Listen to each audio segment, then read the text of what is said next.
اس کو D motivate کیا جاتا ہے اور غلط طریقے سے ان کو گائیڈ کیا جاتا ہے کہ صحابہ نے نہیں کیا، حضور نے نہیں کیا، تو پھر آپ لوگ کیوں کرتے ہیں؟ حالانکہ اس کی بہت ساری جو ہے روایات اور بہت ساری احادیث مبارکہ میں ایسے شواہد موجود ہیں کہ صحابہ کرام رضوان اللہ تعالی علیہم اجمعین نے اپنے دور اقدس میں حضور کی تشریف آوری پر کس طرح جشن کا انتظام و انسلام کیا۔ جب میرے آقا علیہ الصلوۃ والسلام کی تشریف آوری ہوئی تو حضرت سیدہ آمنہ رضی اللہ تعالی عنہا جو ہیں، جو حضور کی امی جان ہیں، آپ اس بات کو بیان کرتی ہیں کہ میں جب میرے لخت جگر کی ولادت باسعادت ہوئی تو اللہ رب العزت کے حکم سے آسمان کے جو تارے ہیں، ستارے ہیں، وہ اکٹھے ہو کر میرے گھر کے اوپر آ گئے، تو میں گویا یوں سمجھی کہ یہ ٹوٹ کر میرے اوپر گرنے لگے ہیں، لیکن وہ گرنے والے نہیں تھے، بلکہ رسول اللہ صلی اللہ علیہ وآلہ وسلم کی تشریف آوری پر ایک جشن کا سما باندھنے کے لیے اللہ رب العزت کے اذن سے وہ تشریف لائے تھے۔ اور پھر اس دن میں جو انتظام و انصرام کیا جاتا ہے، اس پر جو اعتراض کرتے ہیں لوگ، یہ ان کے اعتراضات بے جا ہیں۔ ہر ایک چیز کا ثبوت جو ہے قرآن اور حدیث کے اندر موجود ہے۔ میرے آقا علیہ الصلوۃ والسلام کے بارے میں اللہ رب العزت نے واضح طور پر فرما دیا کہ جب تم پر اللہ کا فضل اور اس کی رحمت ہو تو پھر تمہیں خوشی کا اظہار کرنا چاہیے۔ ہم اللہ رب العزت کے فرمانے علی شان پہ عمل کرتے ہوئے خوشی کا انتظام و انصرام کرتے ہیں۔ رسول اللہ صلی اللہ علیہ وآلہ وسلم کی تشریف آوری پر حضرت سیدہ آمنہ رضی اللہ تعالیٰ عنہ بیان فرماتی ہیں کہ 3 جھنڈے جبریل امین لے کر آئے۔ ایک جھنڈا بیت اللہ کی چھت پر لگایا گیا، ایک مشرق میں لگایا گیا اور ایک مغرب میں لگایا گیا۔ آج جب ہماری نوجوان نسل سے یہ سوال کیا جاتا ہے کہ کیا حضور کی تشریف آوری پر جھنڈے لگائے گئے، اور پھر جواب بھی خود وہ دیتے ہیں کہ یہ جھنڈے نہیں لگائے گئے، لیکن رسول اللہ صلی اللہ علیہ وآلہ وسلم کی تشریف آوری پر اللہ رب العزت نے جھنڈوں کا انتظام و انصرام کیا، اور جبریل امین علیہ السلام جو ہے وہ جھنڈے لے کر آئے۔ ایک بیت اللہ شریف کی چھت پر لگایا، ایک مشرق میں اور ایک مغرب میں لگا کر یہ پیغام دیا کہ جب بھی میرے آقا علیہ السلام کی، جب بھی میرے محبوب علیہ السلام کی تشریف آوری ہو تو تم نے جھنڈے لگانے ہیں اور جھنڈوں کے ساتھ میرے محبوب کا استقبال کرنا ہے۔ اور پھر یہی نہیں، رسول اللہ صلی اللہ علیہ وآلہ وسلم جس دن حضور کی ولادت باسعادت ہوئی وہ سوموار کا دن تھا، پیر کا دن تھا۔ آقا علیہ الصلوۃ والسلام جب بھی آپ کی ظاہری حیات طیبہ میں یہ دن آیا تو حضور علیہ الصلوۃ والسلام نے اس دن کا روزہ رکھا اور تمام امت مسلمہ کو پیغام دیا کہ میرے اس یوم کو، جو میرا یوم میلاد ہے، اس کو تم نے اس انداز سے سیلیبریٹ کرنا ہے کہ جس طرح میں کر رہا ہوں، یعنی روزہ رکھ کر، اور ہر طرح سے تمام امت مسلمہ کو اجازت ہے کہ اس دن کو جس انداز سے بھی آپ سیلیبریٹ کرنا چاہیں تو کر سکتے ہیں۔ آج وہ لوگ جو اعتراض کرتے ہیں میرے آقا علیہ الصلوۃ والسلام کی تشریف آوری پر اور اس یوم پر جب ولادت باسعادت کے دن کو خوشی کا اظہار کیا جاتا ہے، حالانکہ وہی لوگ ہیں جو ہر سال جب ان کے بچوں کی برتھ ڈے آتی ہے تو اس پر کیک بھی کاٹتے ہیں اور اس طرح کے انتظام و انصرام کرتے ہیں۔ اچھا، اس پر تو فتوے نہیں لگائے جاتے ہیں، لیکن جب رسول اللہ صلی اللہ علیہ وآلہ وسلم کی تشریف آوری کا دن ہوتا ہے تو فتویٰ لگایا جاتا ہے۔ اسی طرح پاکستان میں ہم رہتے ہیں، ہم آزاد ملک میں رہتے ہیں، اسلامی جمہوریہ ملک میں رہتے ہیں، جب 14 اگست کا دن آتا ہے تو تمام امت مسلمہ بلکہ دیگر جو مذاہب سے تعلق رکھنے والے لوگ ہیں وہ اس دن کو سیلیبریٹ کرتے ہیں کہ یہ وہ دن ہے جس دن ہمیں آزادی ملی، جس دن ہم یہود و نصارہ سے الگ ہو کر ایک اپنے خطے میں رہنے کے قابل ہو گئے، تو اس آزادی کو لوگ سیلیبریٹ کرتے ہیں۔ اب جب رسول اللہ صلی اللہ علیہ وآلہ وسلم کی تشریف آوری ہوئی، لوگ کفر کی زندگی بسر کر رہے تھے، مشرکانہ زندگی بسر کر رہے تھے، تو جب انہیں کفر سے، شرک سے آزادی ملی اور دائرہ اسلام میں وہ لوگ داخل ہوئے تو اس دن کو کیوں نہ منایا جائے؟ یہی وہ عظیم دن ہے، یہی وہ خوشی کا دن ہے جس میں رسول اللہ صلی اللہ علیہ وآلہ وسلم کا ہمیں ذکر کرنا چاہیے۔ اور پھر حضور کی تشریف آوری پر صحابہ کرام رضوان اللہ تعالی علیہم اجمعین کے بہت سارے ایسے واقعات موجود ہیں۔ جب حضور مکہ المکرمہ سے مدینہ ہجرت کر کے گئے تو اس وقت مدینہ کے رہنے والے جو انصار تھے وہ ہر دن آتے حضور کے استقبال کے لیے، لیکن 15 سے 20 دن ان کو گزر گئے،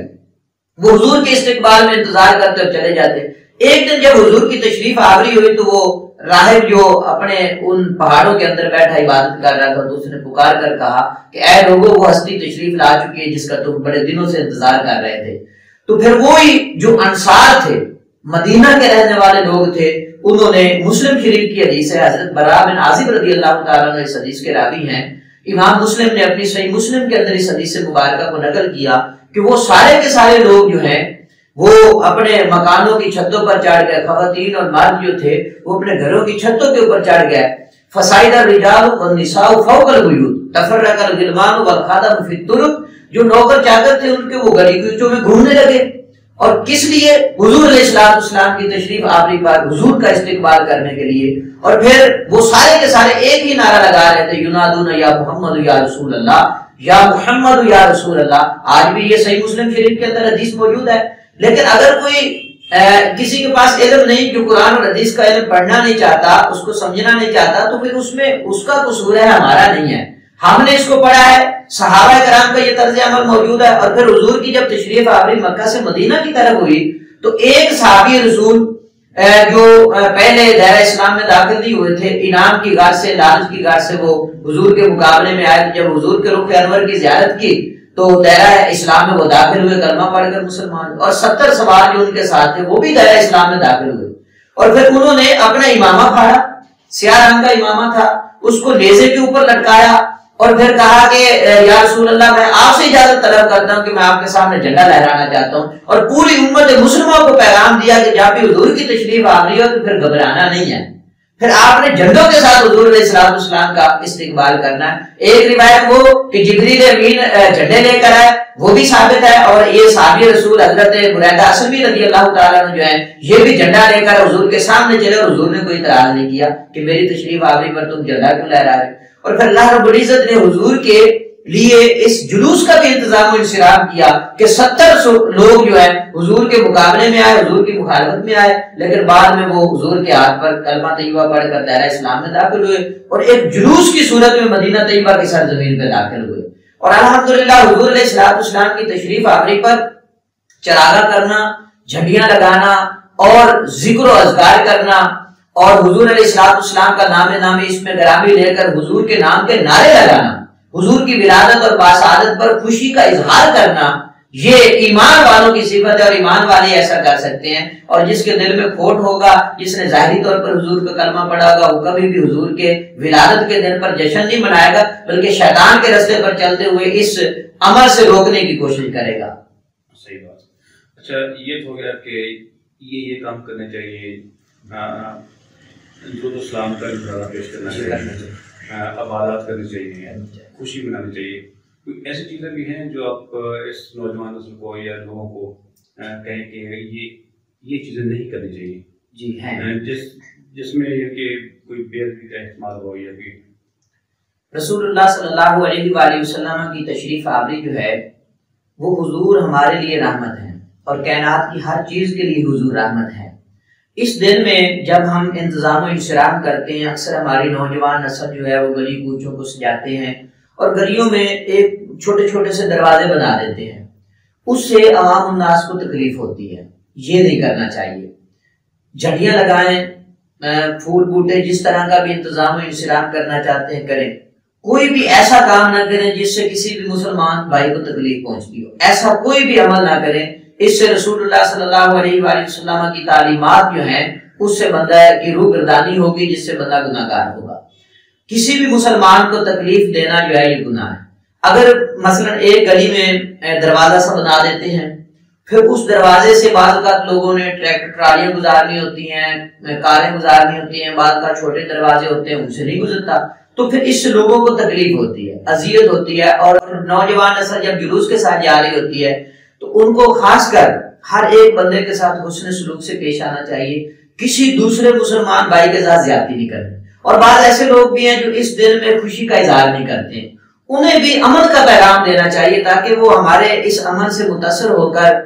وہ رسول اللہ صلی اللہ علیہ وآلہ وسلم کے ذکر کی محفل میں شامل. اگر کوئی بندہ حضور کی تشریف آوری پر ذکر نہیں کرتا، جلوس کے اندر شریک نہیں ہوتا، اپنی دکان کو بند نہیں کرتا ہے، تو دوسرے لوگوں کو اسے فورس نہیں کرنا چاہیے، بلکہ اس کے ساتھ ہمدردی کا اظہار کرنا چاہیے، اس کے ساتھ اس حسن سلوک جو حضور کی تعلیمات ہے اس کے مطابق پیش آنا چاہیے. انشاءاللہ وہ بندہ جو حضور کے میلاد میں شامل نہیں ہوگا، حضور کے جلوس میں شامل نہیں ہوگا، لیکن اگلی بار اس کا ضمیر اسے ملامت کرے گا، وہ خود بخود حضور کے اس میلاد کے جلوس کے اندر، یوم ولادت کے جلوس کے اندر وہ شریک بھی ہوگا اور خود سے دوسرے لوگوں کو بھی وہ سمجھانے کی کوشش کرے گا، یار یہ میلاد والے جو ہیں، یہ جلوس والے بھائی بہت اچھے ہیں، میرے ساتھ کتنے حسن سلوک. یعنی ایسے لوگوں کے ساتھ جو اگر مثلا انکار کرتے ہیں، جلوسوں میں شریک نہیں ہوتے ہیں، لوگوں کو اشتعال دلانے کی کوشش کرتے ہیں، طرح طرح کی باتیں کرتے ہیں، لیکن خاص کر اس دن کے اندر ہمیں ایک امن کا پیغام دینا چاہیے اور دوسرے مسلمان بھائیوں کو سمجھانا چاہیے، کسی کے ساتھ اس دن میں لڑائی جھگڑا نہیں ہونا چاہیے، اختلاف نہیں ہونا چاہیے، اور بالکل فساد کسی قسم کا نہیں ہونا چاہیے، اور کوئی بھی ایسا کام نہ کیا جائے جس سے دوسرے مسلمان بھائی کو تکلیف ہو۔ اچھا یہ بتائیں کہ آپ نے اس مہینے کی فضیلت کے حوالے سے اور آپ صلی اللہ علیہ وسلم کی سیرت بیان کرنے کے حوالے سے لوگوں کو بتانے کے لیے، آپ کی شان بیان کرنے کے لیے آپ نے کیا پلان کیا ہوا ہے اس مہینے کا؟ میرا جو مقصد ہے، میں اپنی سپیچ کے اندر کوشش کروں گا کہ رسول اللہ صلی اللہ علیہ وآلہ وسلم کی تشریف آوری کے وہ واقعات، کس طرح حضور کی جب تشریف آوری ہوئی، جو مثلا فرشتوں کی تشریف آوری ہوئی، جھنڈے لگائے گئے، ساری جو عقائد اہل سنت ہیں اس کے بارے میں لوگوں کو آگاہ کروں، اور رسول اللہ صلی اللہ علیہ وآلہ وسلم کی جو تعلیمات ہیں حسن اخلاق کے اعتبار سے، ان کے بارے میں لوگوں کو جو ہے آگاہی دوں، اور پھر مختلف پروگرامز کے اندر میں حضور کی سیرت کا ذکر کروں، حضور کی صورت کا ذکر کروں، حضور کے جسم عطر کے ساتھ مس ہونے والی ہر اس چیز کا ذکر کروں جو جس کو نسبت رسول حاصل ہے، اور حضور علیہ الصلوۃ والسلام کی سیرت پر گفتگو کروں کہ حضور علیہ الصلوۃ والسلام کے چلنے کا انداز کیسا تھا، حضور علیہ الصلوۃ والسلام جب لوگوں کے جمع غفیر میں، صحابہ کرام کے جمع غفیر میں بیٹھ کر گفتگو فرماتے تھے تو حضور کا انداز کیسا ہوتا تھا، اور حضور کی بارگاہ میں اگر کوئی بھوکا پیاسا، کوئی ننگا، کوئی یعنی کہ غم زدہ، مصیبت زدہ، پریشان حال آ جاتا تھا تو حضور اس کے اوپر کس انداز سے شفقت فرمایا کرتے تھے، اور حضور کی بارگاہ میں اگر کوئی سائل آتا تھا تو حضور اس سائل کو کیسے عطا فرماتے تھے، آقا علیہ الصلوۃ والسلام کے اٹھنے بیٹھنے کا، آپ کی گفتگو کا، آپ کے کھانے پینے کا انداز کیسا۔ ہماری نوجوان نسل کو حضور کی تعلیمات اور حضور کی ہر سنت جو ہے ان کے سامنے رکھنے کی ضرورت ہے۔ ہماری محافل، ہمارے میلاد کی جو کانفرنسز ہوتی ہیں، ان کا اصل مقصد اور ایک مشن ہونا چاہیے کہ ہم اس میں نوجوان نسل کو زیادہ سے زیادہ ایجوکیٹ کریں۔ اگر کسی بھی نوجوان بچے سے آپ یہ سوال کر لیں کہ حضور کی ولادت باسعادت کس دن میں ہوئی اور وہ مہینہ کون سا تھا، وہ سال کون سا تھا، تو اکثر ہمارے نوجوان بچے اس کا جواب آپ کو نہیں دے سکیں گے۔ کیوں؟ اس میں ہمارے علماء کا بھی ایک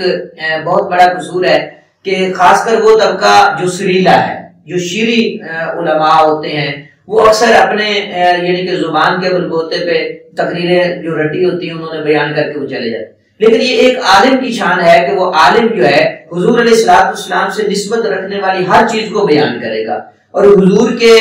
جو اوصاف حمیدہ ہیں، حضور علیہ الصلوۃ والسلام کی جو تعلیمات ہیں، ان کو ہمارے نوجوان نسل کے سامنے رکھنے کی ضرورت ہے، اور ایک ایک بچے کو طوطے کی طرح پڑھانے کی ضرورت ہے کہ حضور علیہ الصلوۃ والسلام کی تعلیمات کے مطابق چلیں۔ تو پھر مجھے نہیں لگتا کہ ہماری یہ نوجوان نسل جو ہے ٹک ٹاک پہ آ کر بے حیائی کرے، واٹس ایپ کے اوپر آ کر بے حیائی کرے، یا فیس بک کو اپنا سہارا بنائے۔ قطعاً ایسا نہیں ہوگا۔ جب بھی نوجوان بچوں کو ہم حضور کی تعلیمات کے مطابق اور اس خاص کر اس مہینے کے اندر ہم ایجوکیٹ کریں گے، اور انشاءاللہ یہ بچے جو ہیں عاشق رسول بنیں گے اور محب رسول بنیں گے انشاءاللہ۔ مفتی صاحب بہت شکریہ آپ کا، آپ نے بہت عالمانہ گفتگو کی، اور امید ہے کہ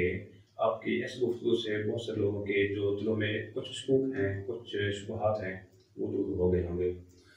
ناظرین، آپ نے مفتی محمد ابراہیم اویسی صاحب کی گفتگو سنی، امید ہے آپ کو پسند آئی ہوگی، اور آپ نے ان سے سن لیا ہے کہ اس بابرکت مہینے کا جو سب سے بڑا فائدہ ہے، اور یہ محفلیں، ان محفلوں کے اہتمام کرنے کا جو سب سے بڑا فائدہ ہے وہ یہ ہے کہ لوگوں کو پتہ چلے حضرت صلی اللہ علیہ وسلم کی سیرت کا، آپ نے کیسے زندگی بسر کی، آپ نے کیا تعلیمات دی، اور ہمیں کیسے ان تعلیمات پر عمل پیرا ہونا چاہیے۔ اس سلسلے میں ہم مفتی صاحب سے مزید بھی انٹروڈیوس کریں گے، اور آپ ان کا چینل بھی سبسکرائب کریں تاکہ ان کی ویڈیوز کے ذریعے بھی آپ کو فائدہ ہو سکے۔ بہت شکریہ، خدا حافظ۔